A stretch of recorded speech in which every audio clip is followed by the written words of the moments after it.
So, a rose is not a rose.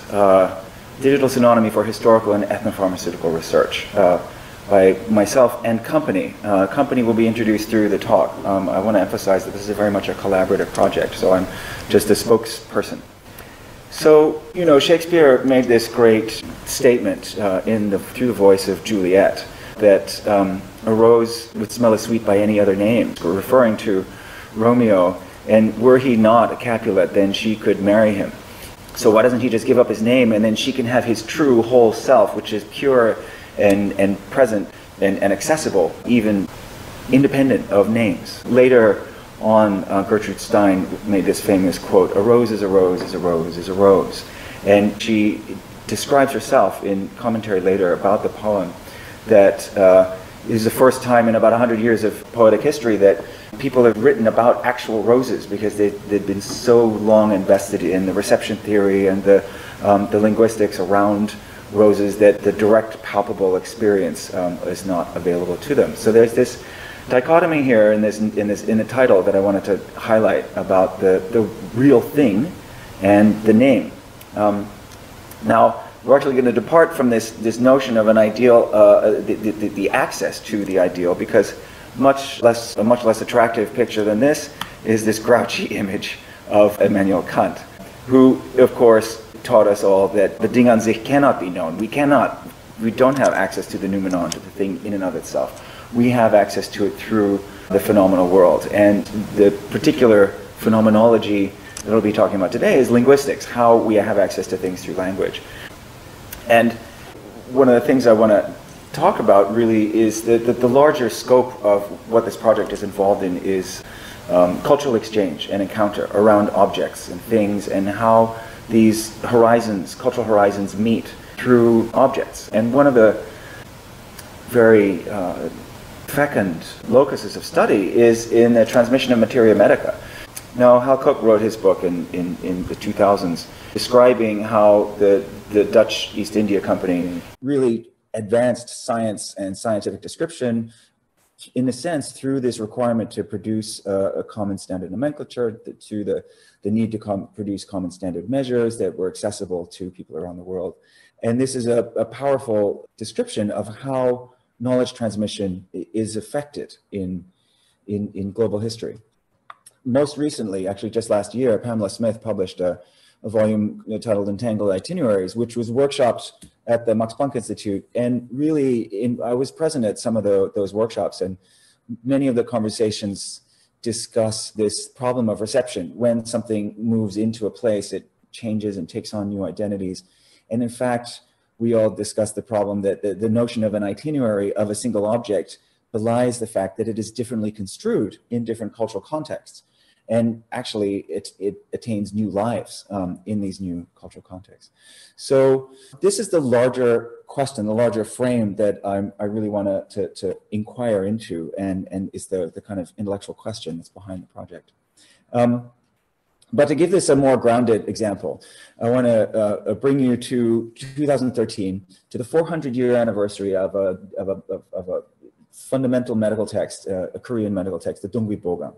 And in order to celebrate this achievement, there were large international conferences, and during that process, they also opened a Danggui Dongkui Park, which you can see before you, which I say 3 levels. There's at least 3 levels, but it included restaurants, libraries, places where you could go get treatment, where you could learn about wildcrafting, and you can see before you arrayed gardens of medicinal herbs growing there.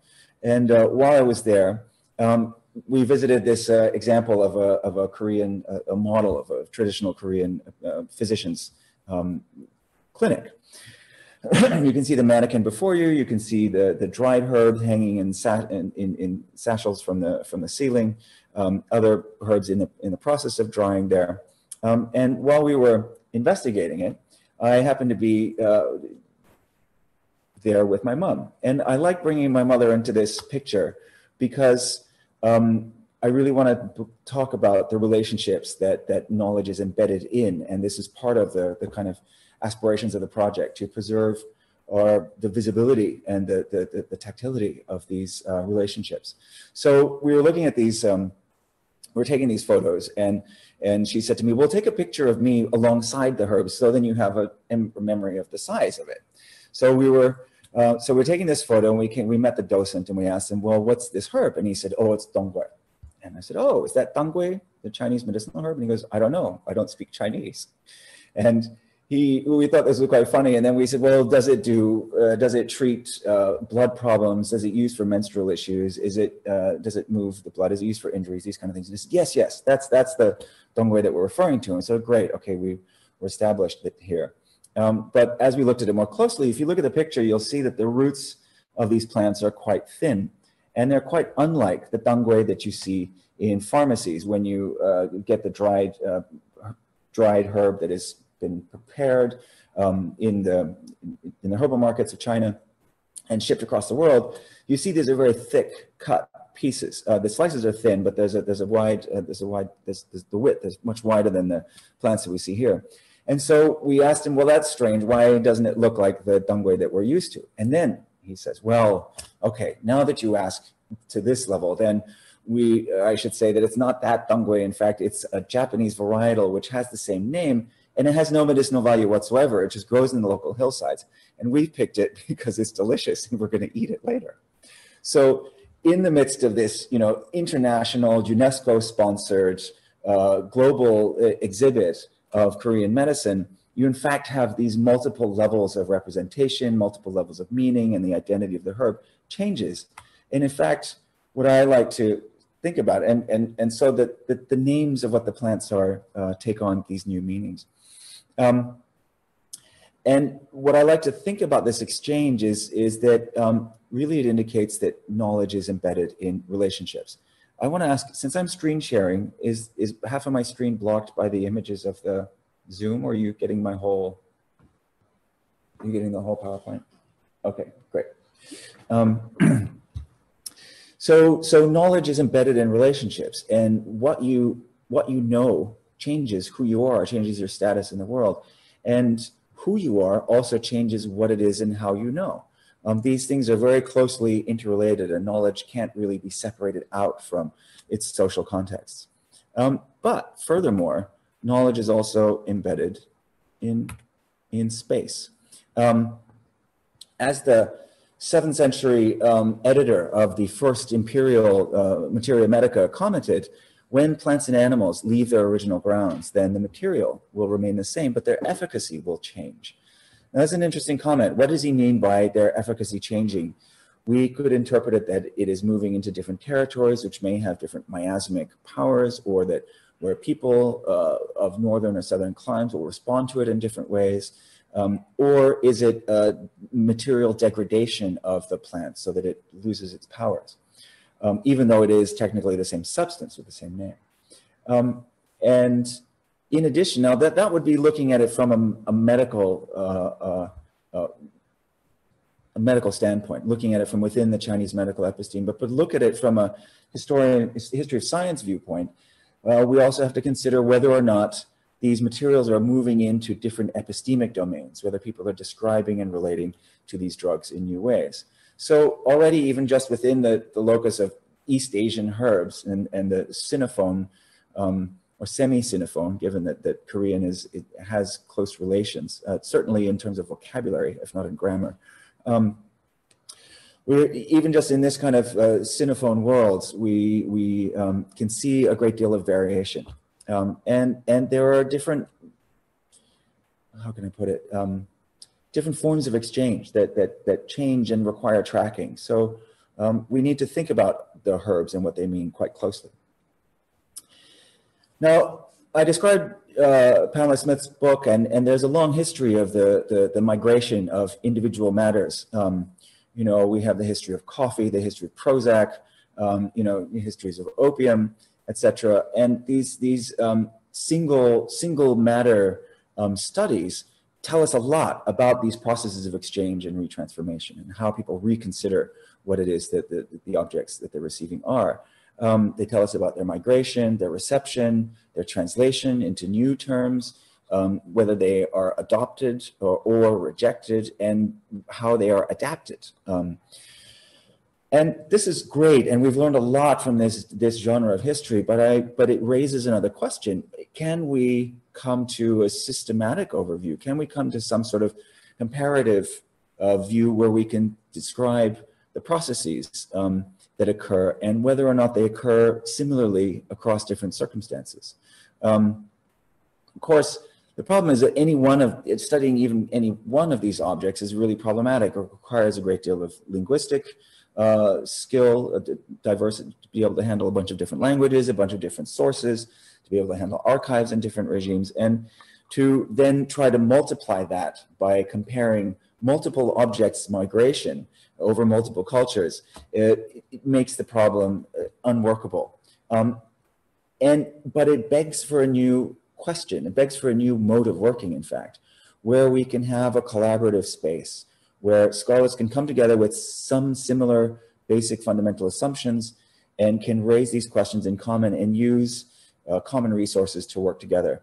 And that's really what's at the heart of this project, the larger goals for this project. I initially began working towards this, towards creating a digital space where this could be possible, initially working in Chinese and looking across 3 different genres of writing, Taoist, Buddhist, and medical texts, in tandem with the National Taiwan University Research Center for Digital Humanities and with the Max Planck Institute for History of Science. And we composed a digital corpus of Buddhist, Taoist, and medical literature up to 589 CE, which is the point when China reunifies and forms the Sui Tang dynasty. And at that point, the policing of religious practitioners' healing activity becomes more solidified, and the empire starts to generate imperial schools, imperial academies.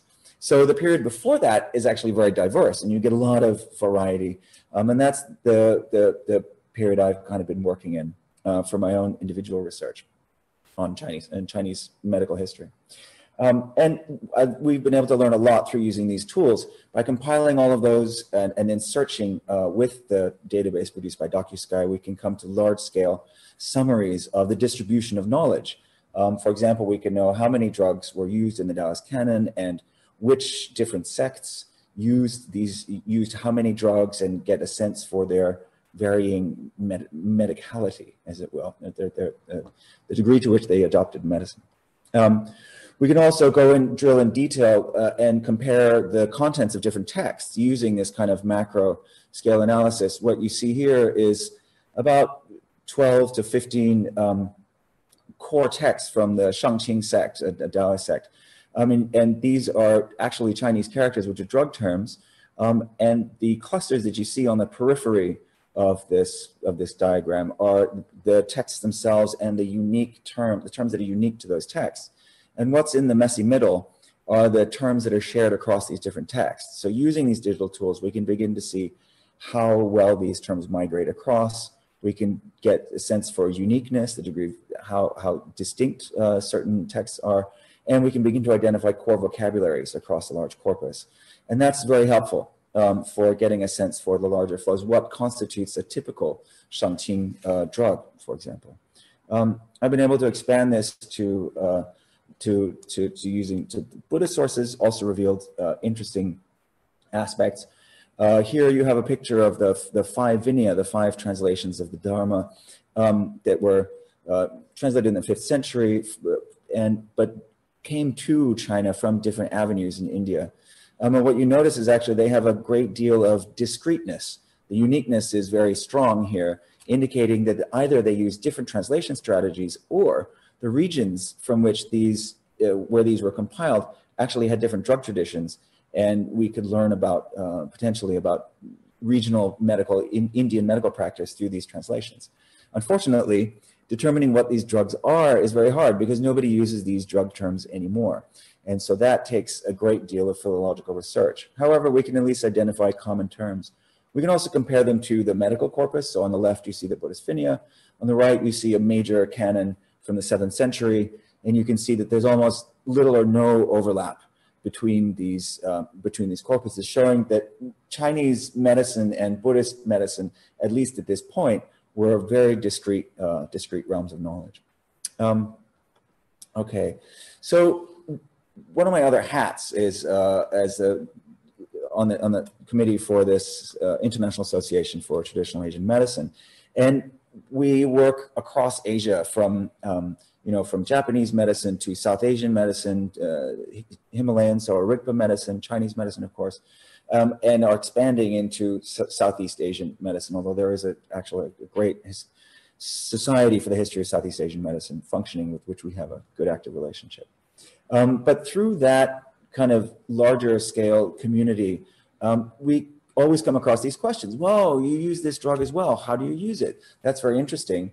And we can make these one-to-one connections and show commonalities, but we don't have any way right now to show large-scale patterns. Do you see recipes of the same drugs occurring in different texts in different languages because they're in different languages? And how can we identify the same material object through different names? And that is really the rub of the digital inquiry. If we can figure out a technology for doing this, we can begin to expand our narratives about the migration of drugs and the shared use of drugs across the globe at different scales. And so with the project that I'm working on now with the great company of Dr. Francesco Ciacciafoco and with Faiza Zakaria, we are working right now on looking at polyglot medicine across the Maritime Southeast Asia. So now I'm going to focus in on the project, which is in its nascency. We've just got our funding from the National Heritage Board. Thank you very much if you're listening. We really appreciate it. And we are beginning. So really what I have to show you is not results, but methodologies and some initial approaches. For me, one of the most palpable examples of polyglot medical heritage is the Nanyang Herb Garden right here on campus, where when you go and talk to the people who work there, Uncle Ng, Uncle Bei, and the people who go to the farm to the garden for treatment or just to be part of the community, you'll see that it is all taking place in Mandarin or Hokkien, right? All the discussion is in Mandarin and Hokkien. And so when I first got there, I thought, oh, this is a Chinese medicine place. And so I began to look in detail at the herb boards that you see behind you to discover that, in fact, they're not Chinese herbs at all. These are Southeast Asian plants. But they are described in Chinese, and they're often described using Chinese disease terms. So there is a great deal of complex translation that has gone on to bring this Chinese episteme together with these Malay material products. One of my favorite people to speak to is Uncle Bei, who is, as he takes you on tours around the garden, which I highly encourage you doing if you hadn't already, he will tell you that, oh, this herb is called by this name in Hokkien, and they use it for this, but in Guangdonghua, they will describe it in this way, and they'll use this for treatment, but then the Teochew treatment is like that. So even within the strictly Sinophone domain, you already have very regionalized uses of these plants and drugs, and capturing this complexity and this richness, this really hasn't been done. It's not out there in the scholarship, and I think this is a very exciting moment to be looking at this. One of the interesting things about the history of Chinese medicine in Southeast Asia, or in Singapore at least, is when people write it, they write about it from the 18th century and later, and they say, oh, Chinese doctors came from China, and they use Chinese medicines and which they import from China, and Chinese methods. And there's really little exchange in how people describe what's going on. And that's largely true. In fact, very few Southeast Asian herbs are used in the NTU clinic, for example. There is a divergence in epistemes, despite the fact that, as we well know, the Peranakan Chinese have been here since at least the 15th century, if not longer, and have been developing this other heritage, which you see in the NTU Herb Garden. So one example of the Chinese migration here is a dictionary that we found in the National Library, thanks to a very dedicated graduate student in history, who told me about this text. And I'm about to play for you some sounds that represent what's going on in this text. But what you see here is the major characters at large are the Chinese definition, the Chinese herb name. And then what is in Chinese underneath are transliterations of the Malay pronunciation of the term. This text dates from the late 19th century. So it was used by traders and people arriving from China who wanted to deal in the Malay marketplaces. I got this, so the recordings were made by Dr. Faisal Zakaria and also by Li Xuanjin, who just sent them to me last night by WhatsApp. Thank you, social media. But who was introduced to me kindly by Victor Yue, whose picture we see here. So if we go here, we can see this first one, which is a term for medicinals or yaocai in Hokkien. Oh, my sound is off. Let's try that again. Okay, that's how that sounds. Now, if we look at shexiang, the Hokkien the transliteration is Katsitali. But the Malay term is Kasturi. So they're fairly similar. You can see this direct comparison. For lurong, or the deer, young deer antler, we have Tanduk Lusa, which is the term for deer antler. And then in the Malay, Tanduk Rusa. it's just identical. I love this text because it brings the sounds of these polyglot exchanges to life. So one of the things we want to do is put a website with the images of all of these drug terms, and where people can click on the recordings and hear the marketplace of 19th century Singapore.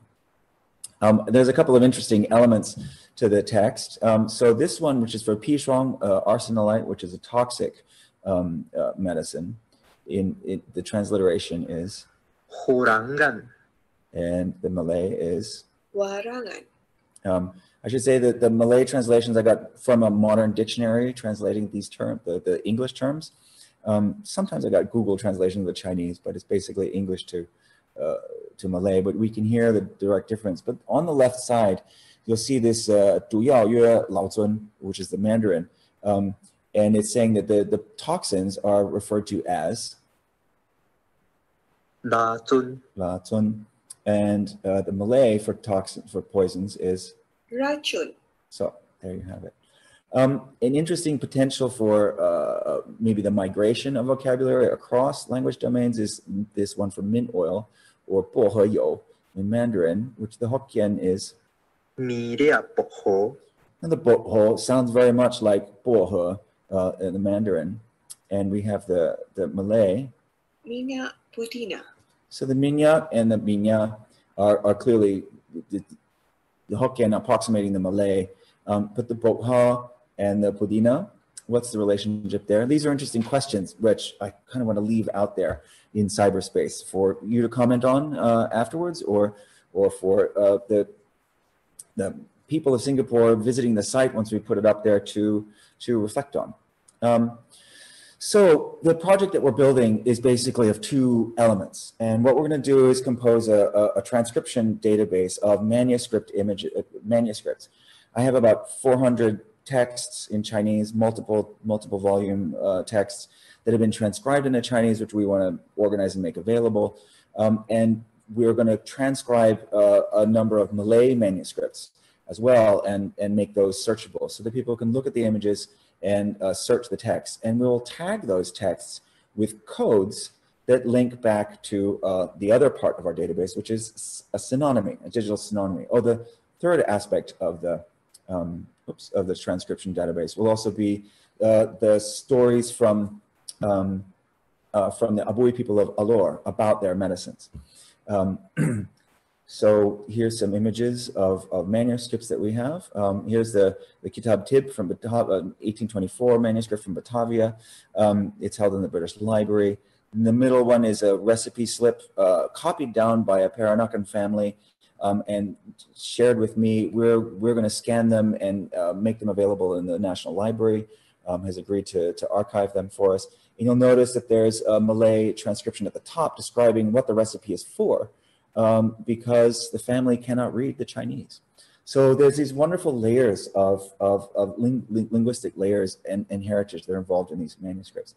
And we'll also have searchable the transcriptions of the informants from the Abui people of Vellore.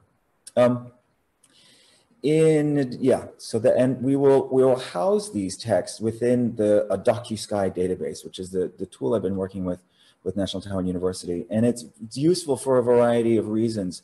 One of them is that if you see on the right-hand side, you can see how the text is divided into passages.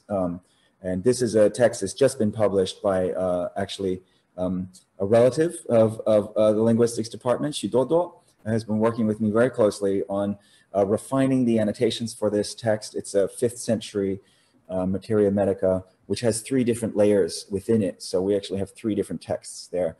And on the left-hand side, however, you can see that you can do what's called the tag analysis. And I think I probably won't have time to give you an online demonstration, but get in touch if you want to know more. But where it says in the orange bar, tag analysis, the blue button underneath says place. Actually, that blue button is concealing about 16 or 17 different options, which you can then begin to sort the tag data from. So right now, it's organized by place. So the top entry says 处处有, meaning the commentator has said, oh, this is available everywhere. So there are 70 drugs where that's true. 41 drugs come from Taishan, 31 from Hanzhong, etc.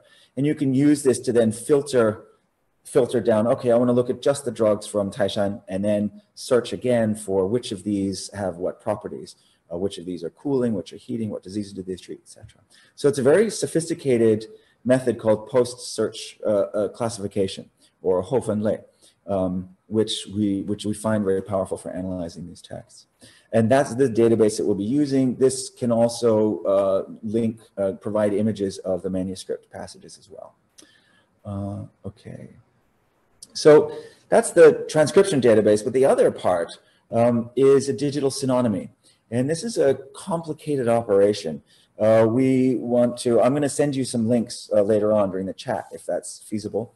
So you can look at some of the structure, how we're structuring the underbelly of it. But we want to link the ethnopharmaceutical terms in each language, in Abui, Chinese, and Malay, to secondary names in that language, to their botanical identities, to maps showing the geographic distribution of the botanical identities, and fourthly, to the terms in the other languages, Malay and Abui, to begin with. But again, this is a prototype. We want to then use this as a platform to begin to expand, to include other languages. And then lastly, to link to other databases, which I'll describe later. Just the secondary names are themselves a problematic issue. In Chinese drug synonymy, you have many alternate names for any given drug. For example, here, this one, Baizhu, has all of these different alternate names, so that if you look for a particular recipe, for example, this one, Renshen, Fuling, Baizhu, and Gancao.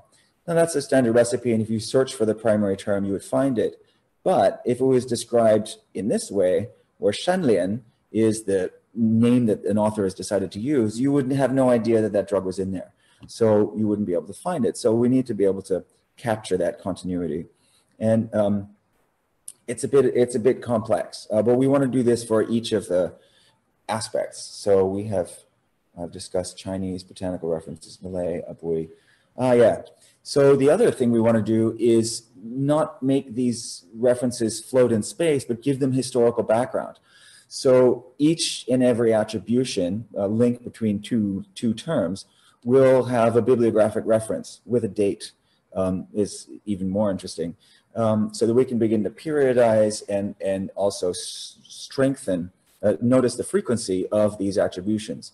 It may be that one term is only used once to translate a particular item, but another one is used, multiple times. So we want to be able to track that frequency to get a better understanding of how well these terms are used. How do we link across them? Because we have these 3 different textual corpuses, the way we'll link is through coding the botanical names in the dictionaries that we've stripped out 4 major Chinese dictionaries. We're going to begin stripping useful plants of Malaysia and many other Malay dictionaries.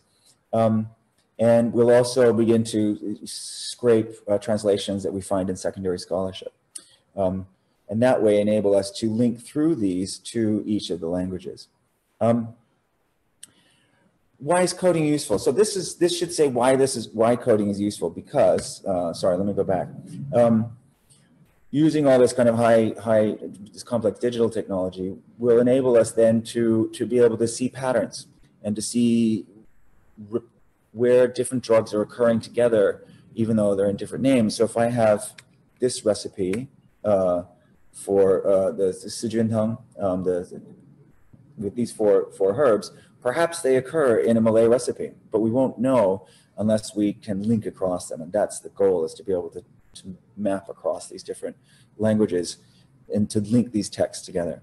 But in addition, it's also interesting to link to ongoing data work that's going on elsewhere. For example, this site, SuperTCM, has been busy analyzing the components, the chemical components of the Chinese materia medica, and then mapping them to metabolic targets within the human body, so that people can have a very, very detailed chemical understanding of how these drugs are operating.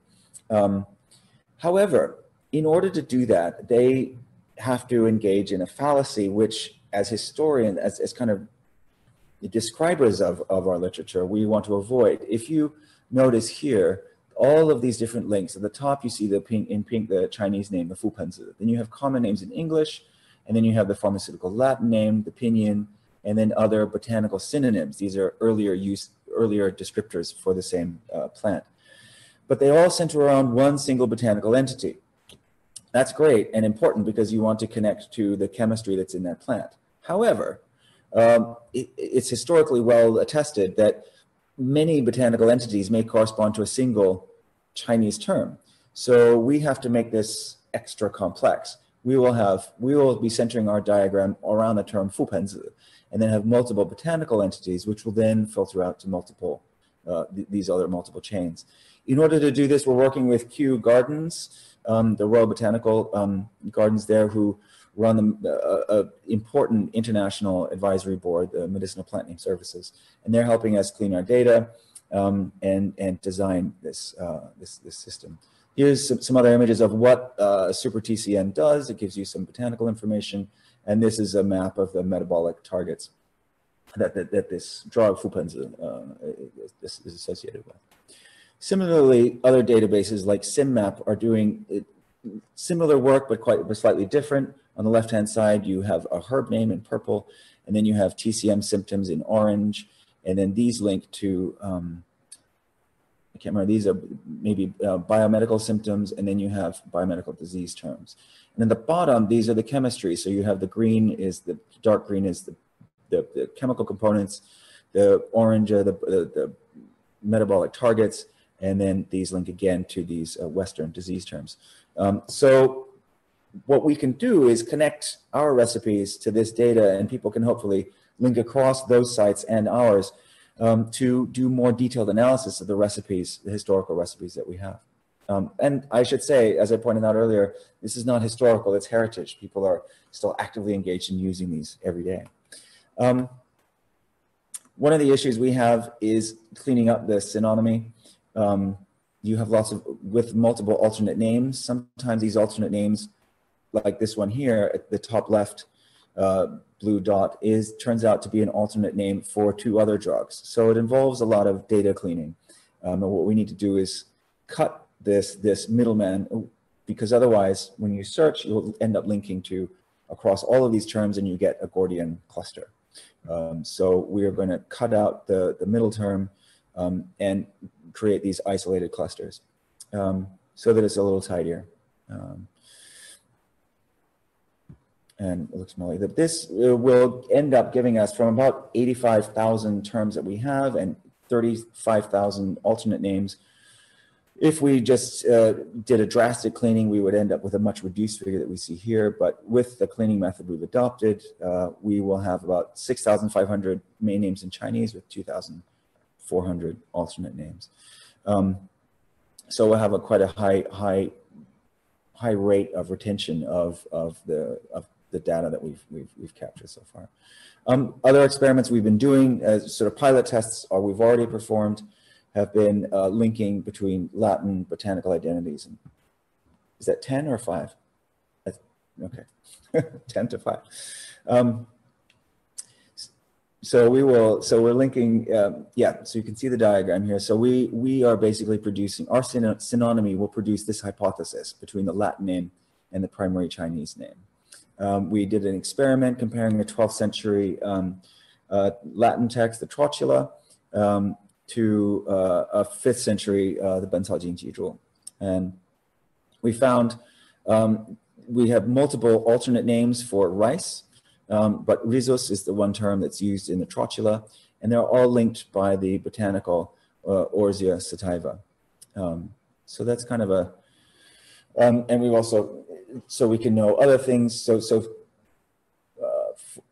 Another example here is Chenxiang, which appears in this 12th century text as Lignum aloes, and it's linked by the botanical Aquilara agalocha.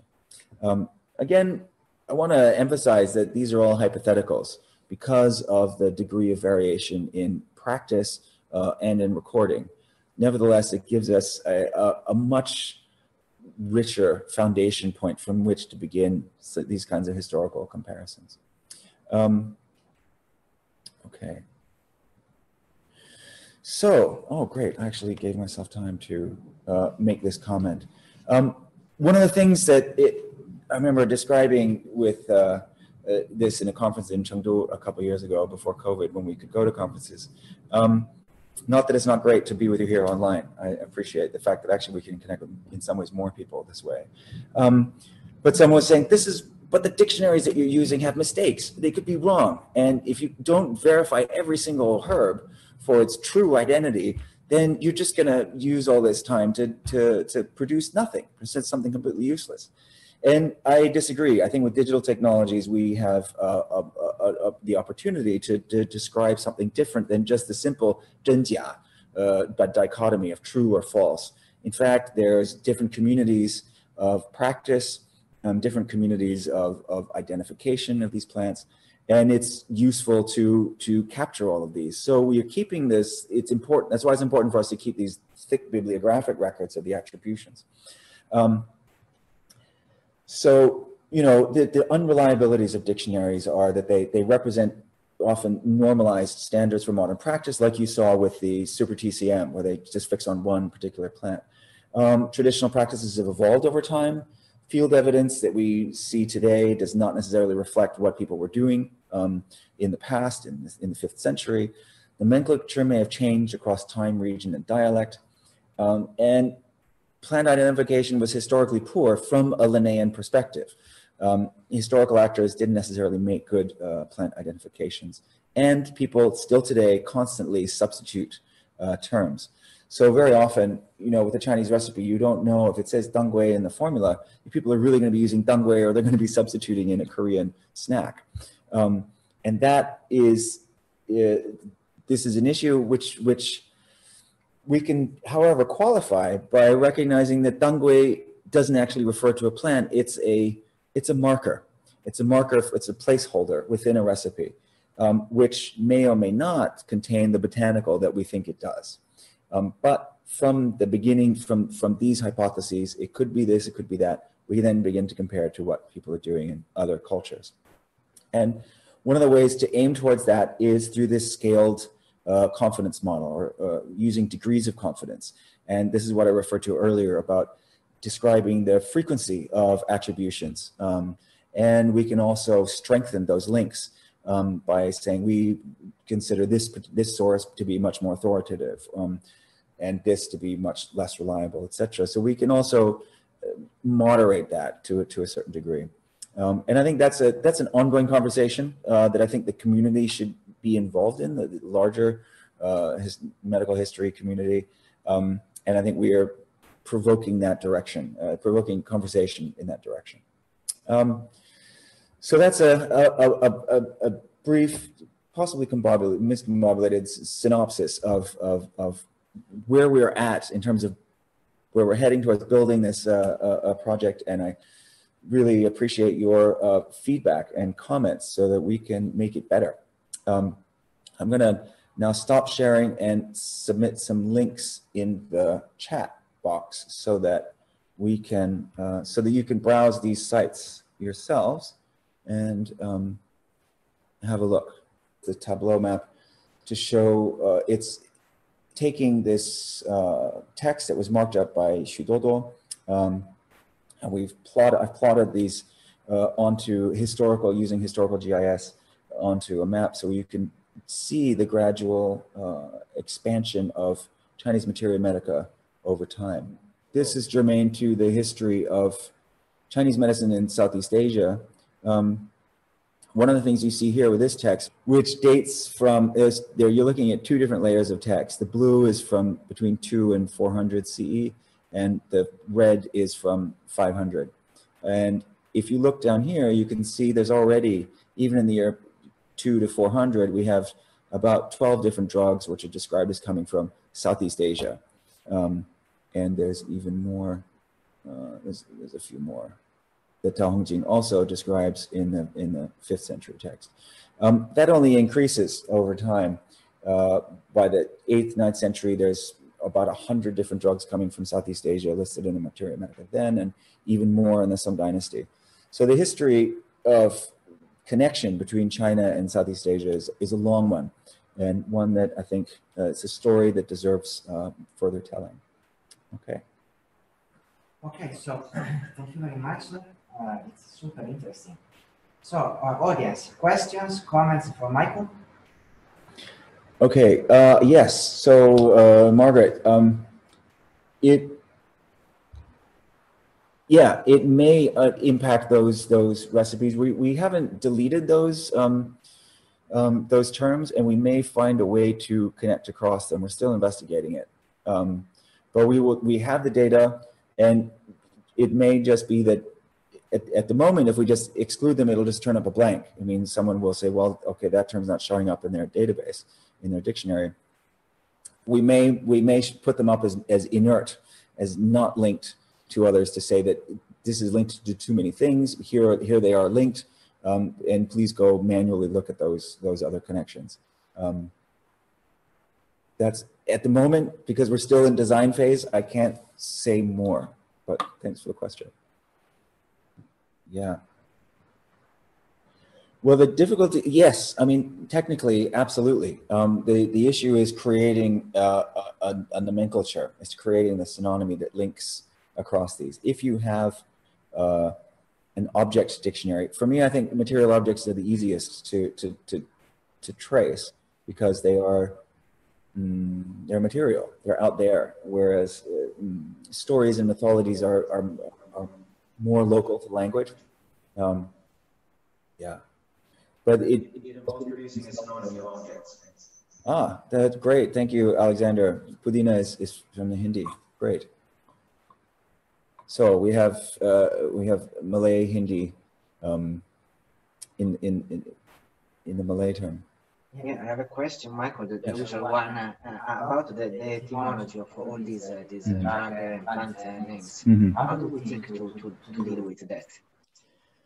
To evaluate the naming process over time, not only the etymology, but how these names change over time.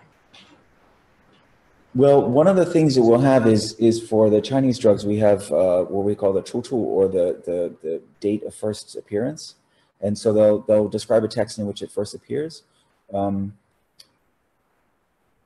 Other than that, that's the best at this moment, because we can also, depending on how the data from the Chinese texts comes out, what we see happening there, we could describe changing drug terms across those texts. If you, for example, see a recipe where it's clearly the same recipe has the same function, but they're using different names in a particular place, then you know that they're swapping out a different term.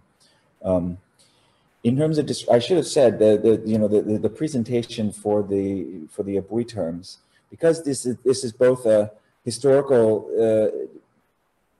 it's supposed to be a historical synonymy, but also we want to allow this to be a place for people to store and publish their ethnobotanical nomenclature. That, I think, Francesco, is something that you and we can design together. Yeah. To be designed. Yes, we absolutely want to include other languages in the future. Yeah, this is just the start. You know, the next step depends on which other conversation partners are inspired by the project to join. You know, I have a colleague who wants to go and scan manuscripts in Vietnam and capture Vietnam manuscripts. We are through Kew Gardens associated with a medical, Ayurvedic medical school in Bangalore. So we make relationships there. I hosted a workshop a couple years ago with scholars of Greek, Latin, Hebrew, Arabic, one other language, from basically further west. And we wanted to combine, we asked everybody to sort of show the state of what was already online, for online digital resources. Unfortunately, for the history of medicine, the further west you go, the poorer it is. And China, it turns out, we are spoiled for resources. So it made sense to start there, it turned out. So those projects would need to, we've collected a whole bunch of manuscripts to target. And I think once we've completed this project, we can then apply for further funding, collaborative funding, to work in those languages. So that's a future target. Professor Nicholas asks, can you say more about the non-binary confidence model? What approaches would undergird this critical model? Essentially, I think critical digital philology is a new area of focus that we need to pay attention to. You know, what is driving the graphs that we see on a web page, and how to make that transparent to a body of scholars who are used to reading footnotes. You know, it's a very different technology for tracing the authority of a claim. And I think at the moment we're simply planning to use frequencies. Depending on how many texts make this attribution, that'll be visible through a thickening of the line, but also importantly, people will be able to download the references for the bibliography for all of those sources and then go examine them themselves. So you'll have a downloadable bibliography for each and every attribution. So the critical approach, if you want to call it one, is basically good philology. That's the core that's imagined to be at the basis of it. Okay. Drugs used for recreation based on historical research. Well, the way to tell apart the herbs and drugs used for medical use or recreation, what that might be, I'm not sure, would be the texts in which they occur. And all of the texts that we are scanning are medical texts. And all of the stories that we're capturing from Allure are medical stories. So the other stories about other plants are not part of the project.